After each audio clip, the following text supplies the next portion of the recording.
Hello बच्चों, नमस्कार। रसायन विज्ञान की ऑनलाइन क्लास और अपने YouTube channel Vijendra sir chemistry पर आप सभी का एक बार फिर से हार्दिक स्वागत है, अभिनंदन है। जैसा कि मेरे को ये बात बताते हुए बड़ी खुशी हो रही है कि अपना आज न्यू चैप्टर स्टार्ट हो रहा है, सरफेस केमिस्ट्री या पृष्ठीय रसायन। इससे पहले मैं आपको 4 चैप्टर कंप्लीट करवा चुका हूँ फिजिकल केमिस्ट्री के। आज अपन पढ़ेंगे सरफेस केमिस्ट्री या पृष्ठीय रसायन, पृष्ठ रसायन या पृष्ठीय रसायन, पृष्ठीय रसायन किसे कहते हैं? पृष्ठीय रसायन रसायन विज्ञान की वह शाखा जिसके अंतर्गत ठोस पदार्थों के पृष्ठ तल का अध्ययन किया जाता है। क्या कहलाती है? सरफेस केमिस्ट्री कहलाती है। किसका अध्ययन किया जाता है? पृष्ठ तल का, पृष्ठ तल का अध्ययन किया जाता है। उसी को अपन क्या कहेंगे? रसायन विज्ञान की वह शाखा जिसमें ठोस पदार्थ के पृष्ठ तल का अध्ययन किया जाता है, उसे ही अपन क्या कहते हैं? सरफेस केमिस्ट्री या पृष्ठीय रसायन। तो इस चैप्टर में अपन किसके बारे में बात करेंगे? पृष्ठ तल के बारे में। और पृष्ठ तल के बारे में जब अपन बात करते हैं तो अपने सामने 2-3 चीजें आती है, उनके बारे में अपन डिस्कशन करेंगे। उनमें एक तो है अधिशोषण और एक है कोलाइड अवस्था। तो पृष्ठ में क्या आता है? एक तो किसके बारे में पढ़ेंगे अपन? अधिशोषण के बारे में पढ़ेंगे यहां पर, और उसके बाद में अपन किसके बारे में पढ़ेंगे? कोलॉइड अवस्था के बारे में। सबसे पहले अपन पढ़ते हैं अधिशोषण के बारे में।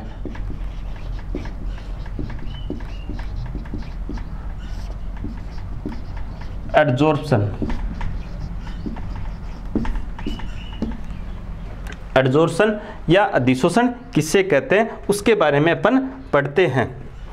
जब किसी ठोस पदार्थ के संपर्क में द्रव अथवा गैस आते हैं तो उस ठोस पदार्थ के पृष्ठ तल पर या उसकी सतह पर वो स्थूल की तुलना में अधिक केंद्रित हो जाते हैं। यही प्रक्रिया क्या कहलाती है? अधिशोषण कहलाती है। क्या कह रहा हूं मैं? जब किसी ठोस पृष्ठ के संपर्क में द्रव या गैस आते हैं तो ठोस पृष्ठ पर वह स्थूल की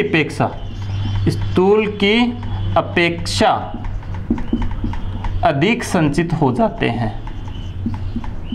अधिक संचित हो जाते हैं। इसी प्रक्रिया को अपन क्या कहेंगे?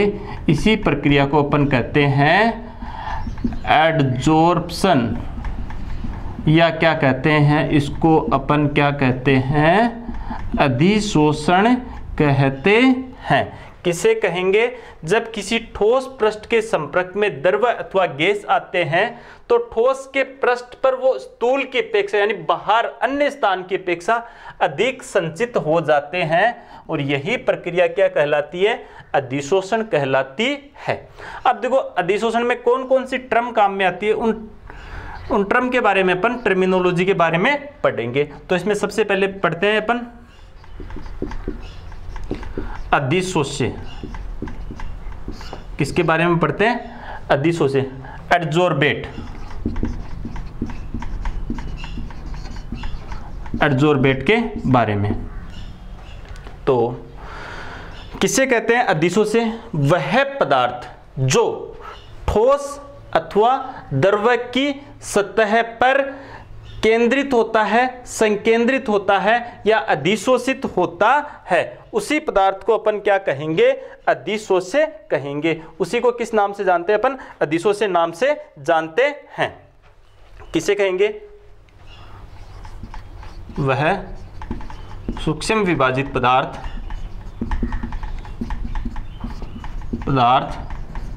जो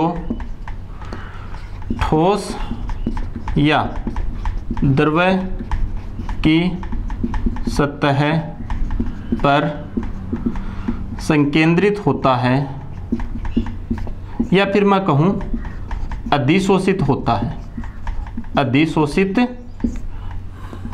होता है, उसी को अपन क्या कहेंगे? एडजोर्बेट। क्लियर हुई बात? आगे बात करते हैं अपन अधिशोषक की। अधिशोषक एडजोर्डेंट, इसको कहते हैं एडजोर्डेंट।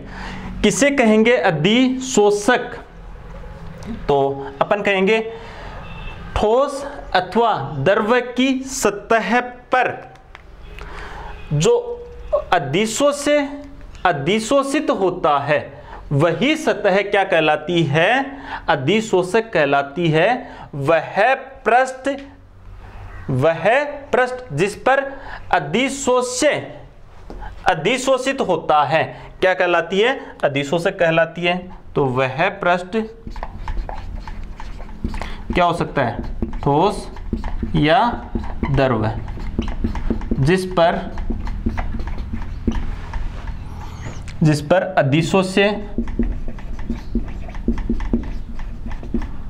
अधिशोषित होता है, अधिशोषित होता है, उसी को अपन क्या कहेंगे? एडजोर्डेंट। क्या कहेंगे? अधिशोषक कहेंगे। क्या कहेंगे उसको? अधिशोषक। बता सकते हैं, जैसे मान लो ये कोई अंदर तो है बल्क, ये है पृष्ठ, तो इस पृष्ठ पर मान लो यहां पर कण आकर के बैठते हैं, तो ये जो कण आकर के बैठते हैं ये तो है अधिशोष्य। क्या है ये? अधिशोष्य। तो ये, और ये जो जिसके ऊपर आकर बैठते हैं ना ये इस सतह पर, वो है अधिशोषक पृष्ठ। अधिशोषक पृष्ठ है ये। कैसा पृष्ठ है? अधिशोषक पृष्ठ। तो अधिशोषण की परिभाषा क्या होगी? जब अधिशोषक पृष्ठ पर अधिशोष्य के कण संकेंद्रित होते हैं तो वही प्रक्रिया क्या कहलाती है? अधिशोषण। अब ये परिभाषा थोड़ी क्या होगी? विस्तृत होगी, ज्यादा समझने वाली होगी। तो अधिशोषण क्या है? ये दो टर्म ही तो हैं। जब अधिशोषक पृष्ठ पर अधिशोष्य के कण आकर के बैठ जाते हैं या संकेंद्रित हो जाते हैं, उसे अपन क्या कह देते हैं? उस प्रोसीजर को ही अपन क्या कहते हैं? एडजोर्शन, या फिर किस नाम से जानते हैं? अधिशोषण के नाम से जानते हैं। आगे वाला टर्मिनोलॉजी है अंतरापृष्ठ, इंटरफेस। अंतरापृष्ठ वह पृष्ठ जिस पर अधिशोष्य के कण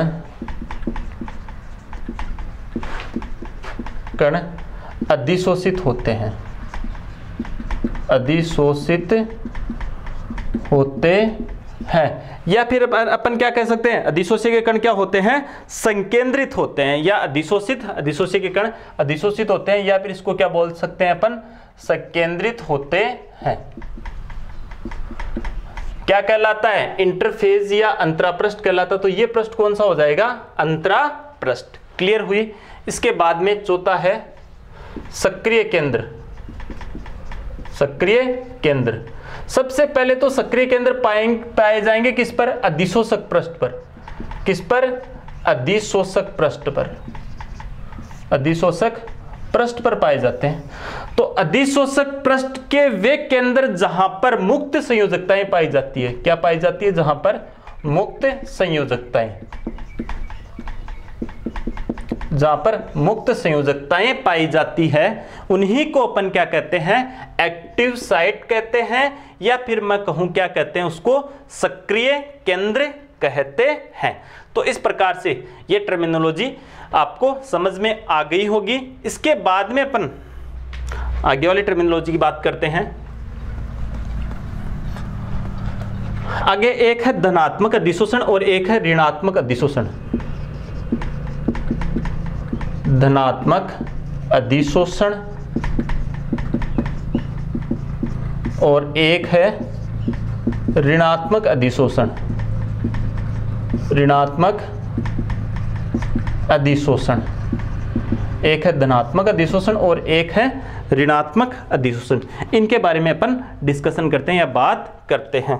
देखो, कुल अधिशोष्य है ना, उसका जब अधिकांश भाग अधिशोषित हो जाए, अधिशोष्य जो अधिशोषक पृष्ठ पर आकर के बैठता है, संचित होता है, जब अधिशोष्य कुल अधिशोष्य का अधिकांश भाग अधिशोषक पृष्ठ पर संचित हो जाता है या अधिशोषित हो जाता है, तो वो कहलाता है धनात्मक अधिशोषण। कैसा? धनात्मक अधिशोषण। और जब कुल अधिशोष्य की बहुत ही कम मात्रा का अधिशोषण होता है तो वो क्या कहलाता है? ऋणात्मक अधिशोषण कहलाता है। अब बताओ, इस टर्मिनोलॉजी में आपको कोई दिक्कत है? अभी मैंने बताया रसायन विज्ञान की वह शाखा जिसमें पृष्ठ तल का अध्ययन किया जाता है सरफेस केमिस्ट्री या पृष्ठीय रसायन कहलाती है। दूसरा, अधिशोषण और कोलाइड के बारे में अपन पढ़ेंगे। इसमें सबसे पहले अधिशोषण। अधिशोषण एडजोर्प्शन होता क्या है? ठोस अथवा ठोस के संपर्क में कोई द्रव अथवा जब गैस आते हैं तो वो स्थूल की अपेक्षा वहां पर अधिक संचित हो जाते हैं। यही प्रक्रिया क्या कहलाती है? अधिशोषण। लेकिन ये दो टर्म और अपने को टर्मिनोलॉजी में, अधिशोष्य तो ये क्या होता है? वह सूक्ष्म विभाजित पदार्थ जो अधिशोषक पृष्ठ पर आकर संचित होता है या संकेंद्रित होता है, क्या कहलाता है? अधिशोष्य कहलाता है। अधिशोषक एडजोर्डेंट ये किसे कहते हैं? वह पृष्ठ ठोसा द्रव का हो सकता है जिस पर अधिशोष्य आकर के संकेंद्रित होता है या अधिशोषित होता है। क्या कहलाता है? अधिशोषक पृष्ठ होता है ना, उसके ऊपर अधिशोष्य आकर के बैठेगा, अधिशोष्य के कण, तो वो क्या हो जाएगा? अधिशोषक। और अंतरापृष्ठ वह पृष्ठ जिस पर अधिशोष्य के कण अधिशोषित होते हैं, अधिशोष्य के कण अधिशोषित होते हैं या संकेंद्रित होते हैं, उसी को क्या कहते हैं? अंतरापृष्ठ। सक्रिय केंद्र अधिशोषक पृष्ठ पर पाए जाएंगे जहां पर मुक्त संयोजकताएं होती है, वो होते हैं एक्टिव साइट। धनात्मक अधिशोषण, कुल अधिशोष्य का अधिकांश भाग अधिशोषित हो जाए तो धनात्मक अधिशोषण। कुल अधिशोष्य का बहुत ही कम भाग अधिशोषित हो तो वो कैसा होता है? ऋणात्मक अधिशोषण। तो ये टर्मिनोलॉजी आपको मैंने सबके बारे में क्लियर करवा दिया है। अब अपन विभिन्न अधिशोषण के विभिन्न क्या देखेंगे? एग्जाम्पल देखेंगे। तो इसको आपको स्क्रीनशॉट लेकर के नोट्स में डिनोट करना है।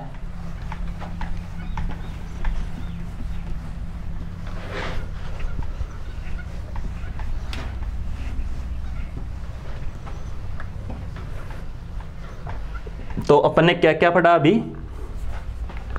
पृष्ठीय रसायन,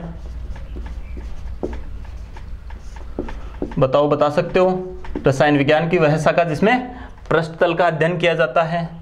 फिर आपको मैंने किसकी डेफिनेशन बताई? अधिशोषण की डेफिनेशन बताई, बता सकते हो। फिर इसमें क्या बताया मैंने? अधिशोष्य बताया, बता सकते हो अधिशोष्य के बारे में। फिर मैंने क्या बताया आपको? अधिशोषक बताया, बताओ अधिशोषक के बारे में बता सकते हो। फिर आपको मैंने क्या बताया? अंतरापृष्ठ बताया, अंतरापृष्ठ के बारे में आप सभी बता सकते हो। फिर आपको क्या बताया? सक्रिय केंद्र बताया, कहाँ पर पाए जाते हैं? अधिशोषक पृष्ठ पर। फिर बताया आपको मैंने धनात्मक अधिशोषण, ये भी बता सकते हो आप। फिर बताया मैंने आपको ऋणात्मक अधिशोषण, ऋणात्मक अधिशोषण। तो इसके बारे में भी आप सभी बता सकते हो। मैं उम्मीद करता हूं आप इन सब के बारे में इजी वे में बता सकते हो। ये क्या थी? इस चैप्टर से संबंधित कुछ टर्मिनोलॉजी थी जिसके बारे में आप सभी को क्या रहना चाहिए? पता रहना चाहिए। अब देखो, विभिन्न क्रियाविधियों द्वारा अधिशोषण के एग्जाम्पल देखेंगे अपन। विभिन्न क्रियाविधियों द्वारा अधिशोषण,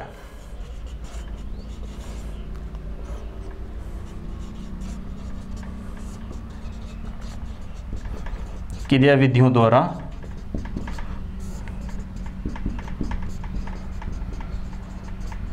अधिशोषण, विभिन्न क्रियाविधियों द्वारा अधिशोषण या अधिशोषण के क्या देखेंगे अपन? एग्जाम्पल देखेंगे। ये देखते हैं अपन विभिन्न क्रियाविधियों द्वारा अधिशोषण। देखो, सबसे पहले अपन देखते हैं जब O2 हो, Cl2 हो, N2 हो या NH3 हो या फिर कौन सी हो, SO2। जब ये गैसें किसके संपर्क में जाती है, सक्रिय चारकोल, किसके संपर्क में, सक्रिय चारकोल के संपर्क में जाती है, तो इनका दाब क्या हो जाता है, इनका दाब घट जाता है। इसका मतलब क्या है यहाँ पर, इसका मतलब है सक्रिय चारकोल द्वारा इन गैसों का क्या कर लिया जाता है, अधिशोषण कर लिया जाता है। ये 4 गैसें हैं, N2 को रहने देते अपने जो एग्जाम्पल वो हैं ये।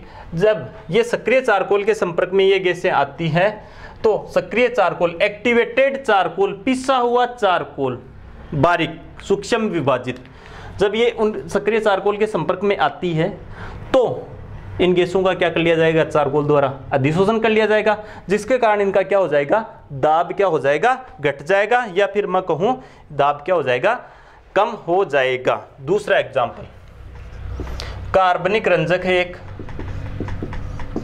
कार्बनिक रंजक, नाम है मेथिलीन ब्लू, ब्लू मतलब नील, मेथिलीन ब्लू। इसमें इसका अधिशोषण, ये अधिशोषण करता है, इसका अधिशोषण करता है जांतव चारकोल। कौन सा चारकोल अधिशोषण करता है, जांतव चारकोल, चारकोल द्वारा इसका क्या कर लिया जाता है, अधिशोषण। तो इसके रंगीन कणों को वो क्या कर लेगा, अधिशोषित करेगा, तो ये कैसा दिखेगा अपने को, रंगहीन। इसी प्रकार अन्य एग्जाम्पल, शर्करा का जलीय विलयन, शर्करा का जलीय विलयन रंगीन होता है, लेकिन जब यह जांतव चारकोल के संपर्क में आता है, जांतव चारकोल के संपर्क में आता है, तो जांतव चारकोल इसके रंगीन कणों का क्या कर लेता है, जांतव चारकोल रंगीन कणों का क्या कर लेता है, रंगीन कणों का अधिशोषण कर लेता है। क्या कर लेता है, अधिशोषण। और यह विलयन कैसा हो जाता है, शर्करा का विलयन कैसा हो जाता है, शर्करा का विलयन कैसा हो जाता है, रंगहीन हो जाता है। किस रंग में बदल जाता है, शर्करा का विलयन कलर्ड लेस में बदल जाता है। चौथा एग्जाम्पल, वायु में नमी को दूर करने के लिए, वायु में नमी को दूर करने के लिए, दूर करने के लिए किसका प्रयोग किया जाता है, सिलिका जेल, सिलिका जेल का प्रयोग किया जाता है, सिलिका जेल का प्रयोग किया जाता है। मॉइस्चराइजिंग को दूर करने के लिए या नमी को दूर करने के लिए किसका प्रयोग किया जाता है, सिलिका जेल। और जो ये सिलिका जेल होती है ना, ये नमी के कणों का क्या कर लेती है, अधिशोषण कर लेती है। या फिर मैं कहूं अन्य एग्जाम्पल, जैसे धातुएं, निकिल हो सकती है, पैलेडियम हो सकती है, प्लेटिनम हो सकती है, द्वारा हाइड्रोजन गैस का, हाइड्रोजन गैस का अधिशोषण, हाइड्रोजन गैस का अधिशोषण। तो ये विभिन्न प्रक्रमों द्वारा अधिशोषण के क्या थे, एग्जाम्पल थे। इन प्रक्रमों द्वारा क्या होता है, अधिशोषण होता है। यानी या फिर मैं कहूँ अधिशोषण के या क्या थे, विभिन्न प्रकार के एग्जाम्पल थे। तो इनके बारे में आपको क्या रहना चाहिए, सबके बारे में पता रहना चाहिए। तो ये क्या था, अधिशोषण के एग्जाम्पल। तो एक बार फिर से देख लो, सक्रिय चारकोल इनका अधिशोषण करेगा तो दाब क्या हो जाएगा, कम। कार्बनिक रंजक मेथिलीन ब्लू या फिर शर्करा का जलीय विलयन रंगीन। जांतव चारकोल के संपर्क में आएगा तो किस के कैसे हो जाएंगे, दोनों ही रंगहीन हो जाएंगे। वायु में नमी को दूर करने के लिए किसका प्रयोग किया जाता है, सिलिका जेल का। और धातुएं कौन कौन सी धातुएं बताइए आपको, निकिल, पैलेडियम और प्लेटिनम।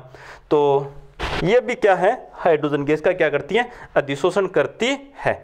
अब अपन बात करते हैं एक टर्मिनोलॉजी और है विशोषण की।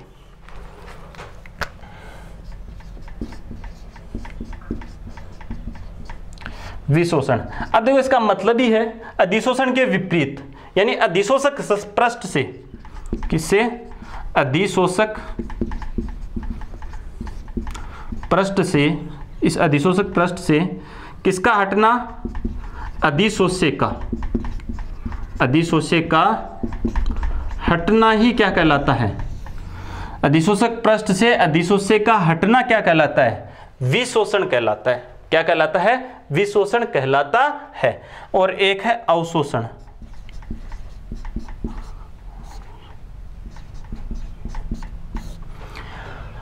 अब्जॉर्प्शन या अवशोषण कहते हैं इसको। अब देखो अवशोषण में क्या होता है, कोई भी पदार्थ अपने पृष्ठ पर और आंतरिक भाग में समान रूप से वितरित होता है। कौन? जो पदार्थ इसमें जाई या अधिशोष्य पदार्थ जब पृष्ठ पर और आंतरिक भाग में यानी स्थूल में समान रूप से इसमें वितरित होता है, और उसी को अपन क्या कहेंगे? अवशोषण कहेंगे। अब अपन बात करते हैं आगे की। अब अपन एक क्वेश्चन लिखते हैं और उसका फिर लिखते हैं अपन एग्जाम्पल।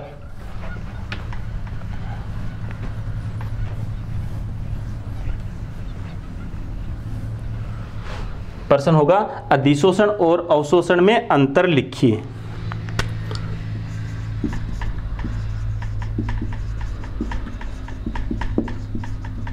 अधिशोषण एवं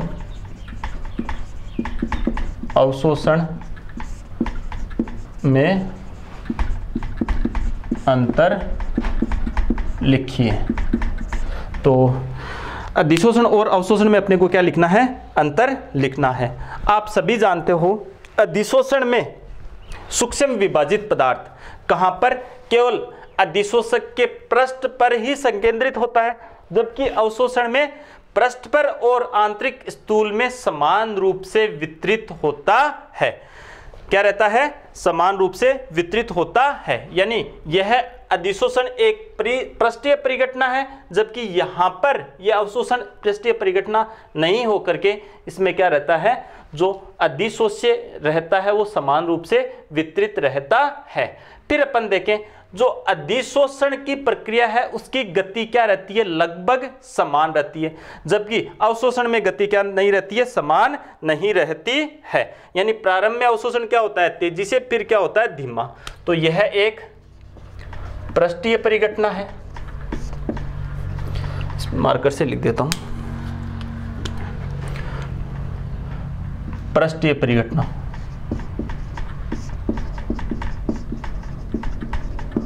अधिशोषण पृष्ठीय परिघटना है ना, जबकि यह इसमें पदार्थ पृष्ठ एवं स्थूल में समान रूप से वितरित होता है।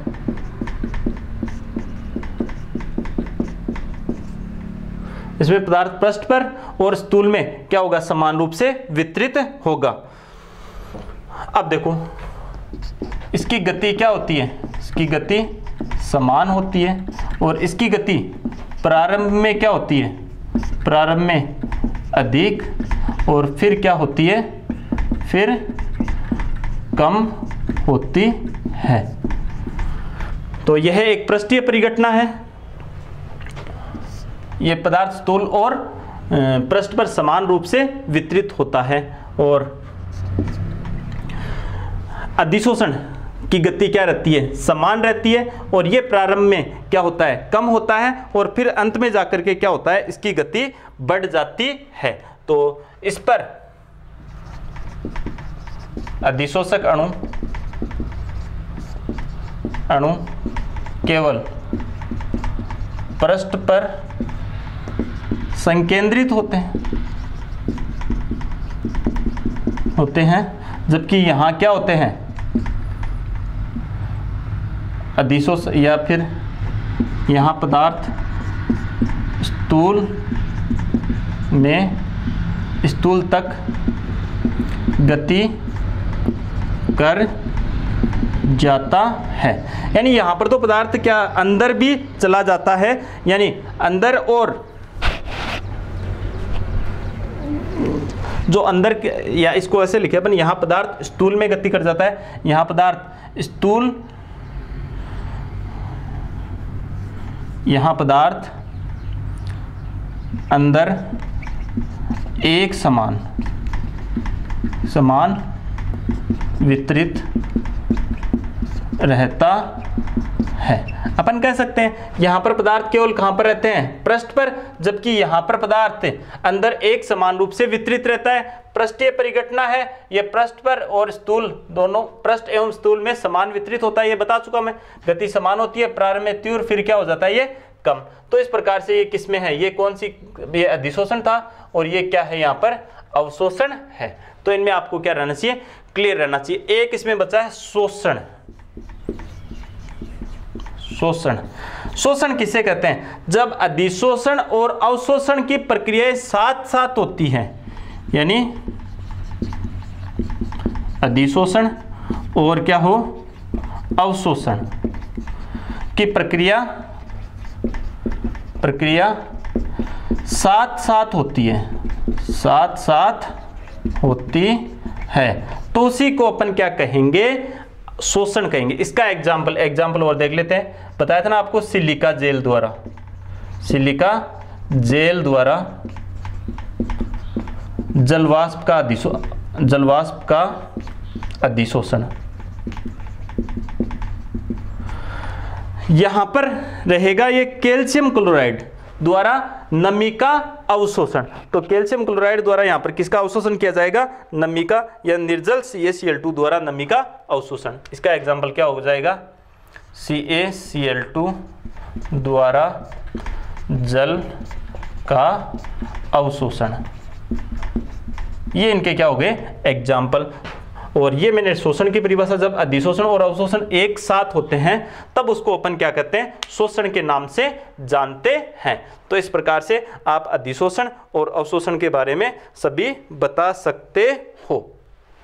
हाइड्रोजन गैस होती है वो पहले पृष्ठ पर या सक्रिय चारकोल द्वारा क्या होती है, अधिशोषित, और उसके कुछ समय बाद में क्या होने लग जाती है, वो अवशोषित। तो किसके बारे में ये बात याद रखनी है, हाइड्रोजन गैस पहले अधिशोषित और फिर बाद में क्या होती है, अवशोषित होने लग जाती है। इस चीज का भी अपने को क्या रखना है, ध्यान रखना है।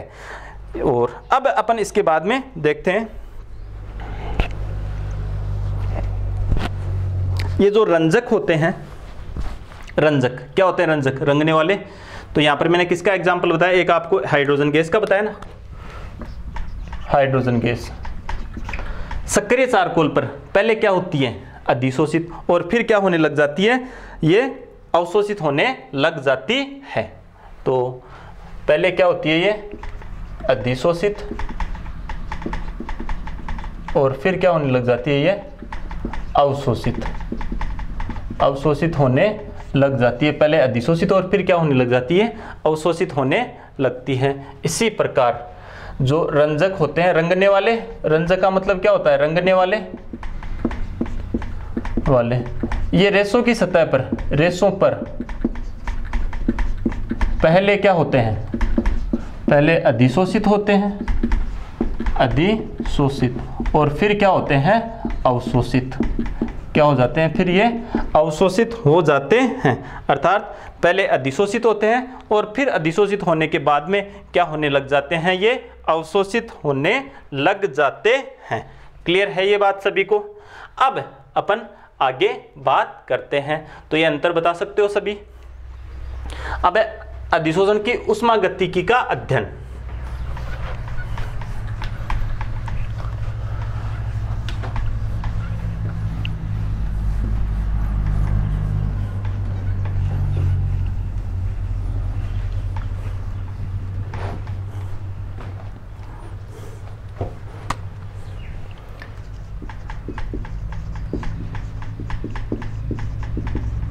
अधिशोषण की ऊष्मागतिकी का अध्ययन। देखो, अधिशोषण की ऊष्मागतिकी के अध्ययन के बारे में अब अपन पढ़ेंगे।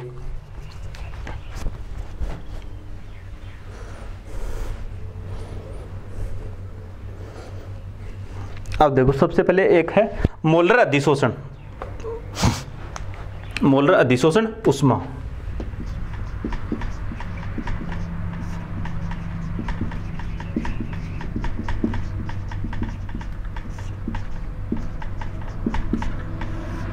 जब 1 मोल अधिशोष से 1 मोल अधिशोषक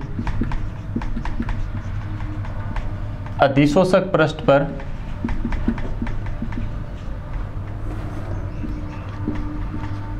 पर अधिशोषित होता है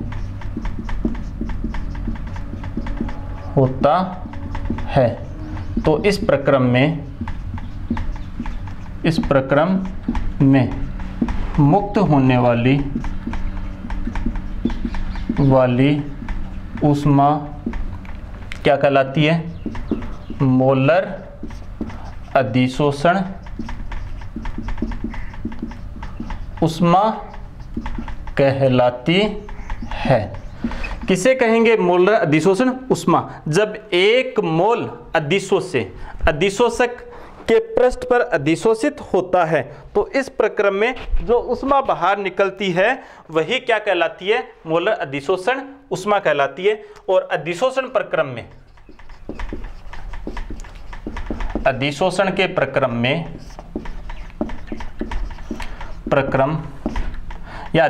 प्रक्रम में डेल्टा H सदैव ऋणात्मक होता है। इसका मतलब क्या हुआ? डेल्टा H ऋणात्मक होने का मतलब क्या हुआ? अर्थात अधिशोषण एक ऊष्माक्षेपी प्रक्रम है, यानी जिसमें ऊष्मा क्या निकलती है? बाहर निकलती है। तो अधिशोषण क्या है? एक ऊष्माक्षेपी प्रक्रम है। अब देखो एक नाम लेते हैं अपन यहां पर एंट्रोपी का। एंट्रोपी तंत्र की अव्यवस्था या पदार्थ की अव्यवस्था का माप है। एंट्रोपी पदार्थ की अव्यवस्था का माप है। गैसेज की एंट्रोपी अधिक क्योंकि वहां पर अणु गति ज्यादा करते हैं, द्रव की थोड़ी कम और ठोस की एंट्रोपी सबसे कम। तो एंट्रोपी देखो, एंट्रोपी के रेस्पेक्ट में बात करते हैं। अधिशोषण प्रक्रम में एंट्रोपी घटती है, यानी एंट्रोपी का मान क्या हो जाता है? कम हो जाता है। एक समीकरण आपने सभी ने पढ़ी होगी, डेल्टा G बराबर delta H minus T del S। ये समीकरण तो आपने सबने पढ़ी होगी। डेल्टा G क्या है? गिब्स मुक्त ऊर्जा परिवर्तन,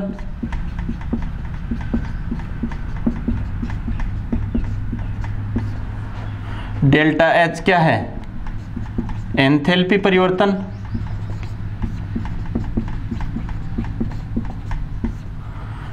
T क्या है? परमताप, और डेल्टा S क्या है? एंट्रोपी परिवर्तन। ये समीकरण अपन 11th क्लास में उसमें ऊष्मागतिकी या उसको कहते हैं थर्मोडायनेमिक्स में अपन पढ़ करके आते हैं। अब देखो यहां पर अपन देखते हैं एक सामान्य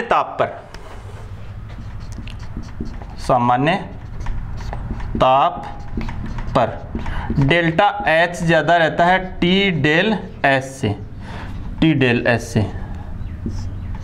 ये क्या रहता है? अधिक रहता है। तो टी डेल एस क्या है? देखो एंट्रोपी ये ऋणात्मक, ये इस ऋणात्मक से गुणा होगी तो ये मान तो धनात्मक हो जाएगा। यदि ये धनात्मक मान इस मान से क्या है? कम, और ये डेल्टा H स्वयं क्या है? ऋणात्मक। अगर मैं ऐसे कहूं डेल्टा H का मान तो है, मान लो डेल्टा H है -50 किलो जूल, ओके, जबकि टी डेल एस है +30। तो बताओ डेल्टा G कितना बचेगा? -20 बचेगा, नहीं बचेगा। तो डेल्टा G यहाँ पर क्या आ गया? डेल्टा G क्या आ गया? नेगेटिव। अब डेल्टा G के आप मान जानते होंगे सभी। डेल्टा G के 3 मान होते हैं। डेल्टा G के कितने? डेल्टा G नेगेटिव होता है, डेल्टा G पॉजिटिव होता है, डेल्टा G शून्य होता है। ये प्रक्रम क्या होता है? सौतेय। ये प्रक्रम क्या होता है? असौतेय। और ये प्रक्रम क्या होता है? साम्यावस्था में।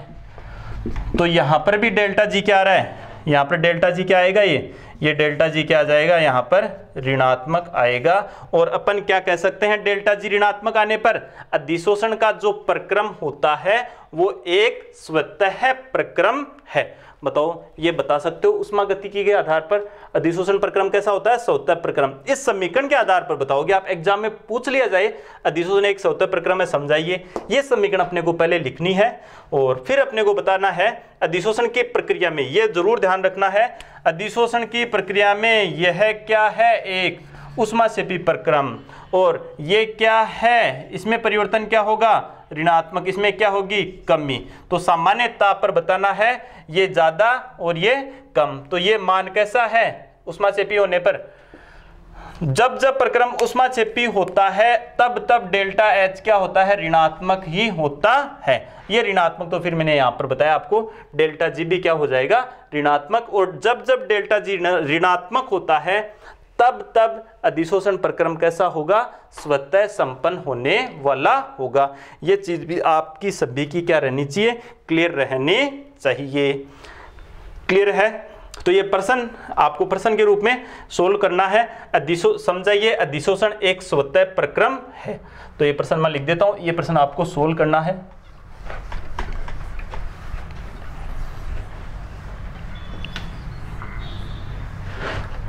प्रश्न इस प्रकार से है,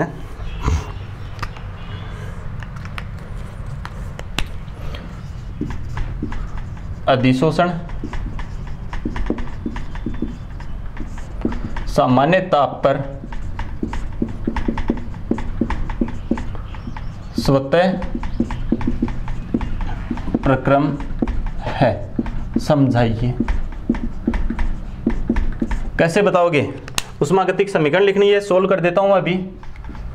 डेल्टा जी बराबर delta H minus T del S, ये क्या होता है अधिशोषण के लिए, ये ऋणात्मक होता है।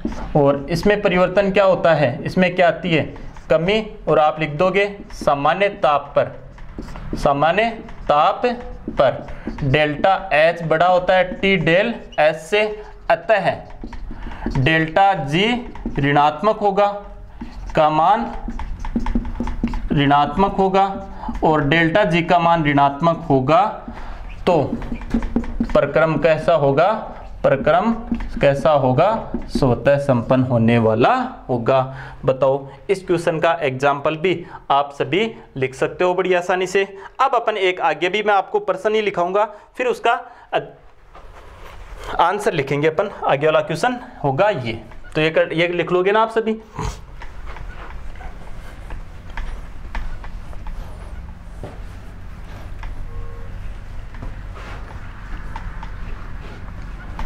आगे वाला प्रश्न है, अधिशोषण के वैसे तो प्रकार हैं, अधिशोषण के प्रकार।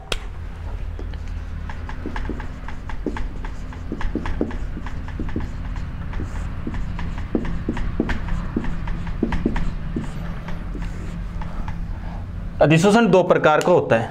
कितने प्रकार का, दो प्रकार का। एक होता है भौतिक अधिशोषण,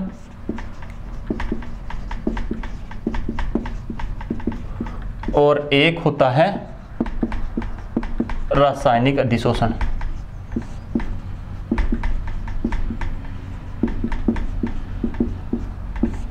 रासायनिक अधिशोषण। तो अधिशोषण कितने प्रकार का होता है, दो प्रकार का।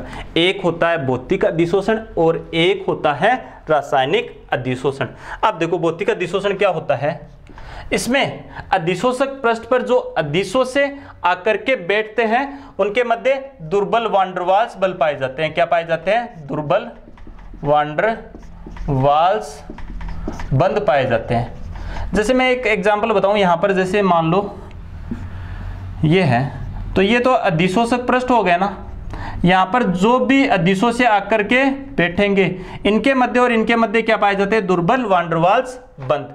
यहाँ पर क्या पाए जाते हैं, प्रबल रासायनिक बंद पाए जाते हैं। प्रबल रासायनिक बंद पाए जाते हैं। तो यहाँ पर रासायनिक अधिशोषण में जैसे मैं बात करूं, ये क्या है, यहाँ पर क्या है, सक्रिय केंद्र अधिशोषक पृष्ठ पर। यहाँ पर जो अधिशोषक आकर के बैठेंगे उनके मध्य और इनके मध्य क्या पाए जाते हैं, प्रबल रासायनिक बंध पाए जाते हैं। तो इनके बंध की प्रकृति इनके बंध की प्रकृति विशिष्ट नहीं होती है, विशिष्ट नहीं होती है, और इनके बंध की प्रकृति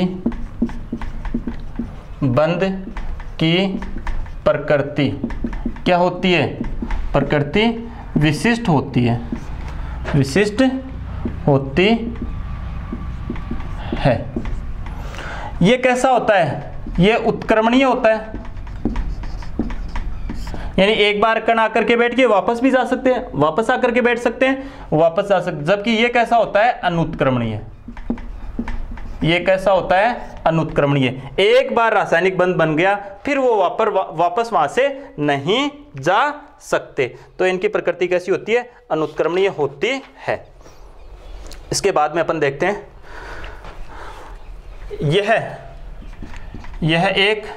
यह बहुपरतीय घटना है, बहुपरतीय घटना है, जबकि यह केवल और केवल एक परतीय है, एक परतीय घटना है। इसमें सक्रियण ऊर्जा की आवश्यकता होती है। किसकी? सक्रियण ऊर्जा की आवश्यकता, और इसमें कोई सक्रियण ऊर्जा की आवश्यकता यहां पर नहीं होती है, ऊर्जा की आवश्यकता नहीं होती है यहाँ पर, क्योंकि यहाँ पर तो रासायनिक बंध बनेगा, रासायनिक बंध बनेगा तो सक्रियण ऊर्जा चाहिएगी, जबकि यहाँ पर कोई रासायनिक बंध नहीं बनता तो किसी भी प्रकार की रासायनिक ऊर्जा की जरूरत नहीं पड़ेगी। इसकी मोलर अधिशोषण ऊष्मा या इसकी अधिशोषण ऊष्मा क्या होती है? कम होती है।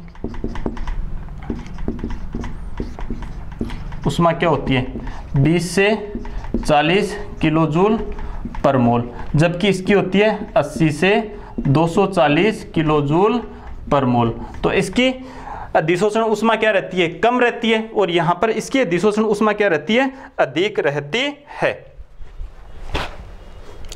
अब अपन देखते हैं इनके ऊपर ताप का प्रभाव। देखो ये जो है ये ताप बढ़ाने पर घटता है, अपन देखेंगे आगे। तो ताप बढ़ाने पर